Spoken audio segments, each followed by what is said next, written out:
শুভ সকাল। প্রতিদিনের pre market আপডেটে আপনাদের স্বাগতম।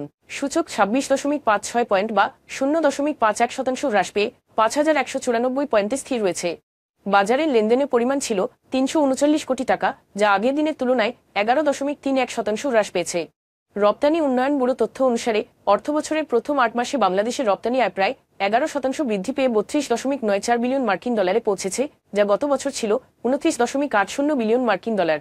শুধুমাত্র ফেব্রুয়ারি মাসেই মোট রপ্তানি হয়েছে 3.97 বিলিয়ন মার্কিন ডলার, যা গত বছরের তুলনায় 2.77% বৃদ্ধি পেয়েছে।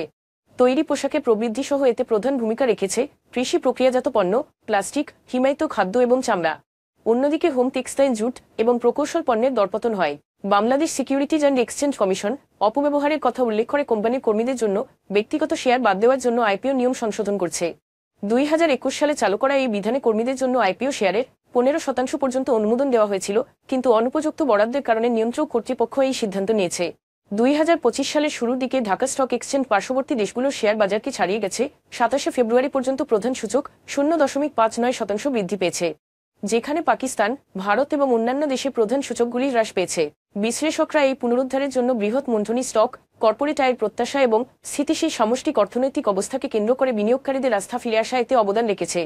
বাংলাদেশ ব্যাংকের গভর্নর আহসান এইচ মনসুর বলেছেন যে দেশে ব্যালেন্স অফ পেমেন্ট অবস্থার উন্নতি হয়েছে, সেই সাথে বর্তমানে আমাদের ফরেন সেভিংস পজিশন উল্লেখযোগ্য পর্যায়ে থাকার কারণে আইএমএফ এর সহায়তার প্রয়োজন নেই।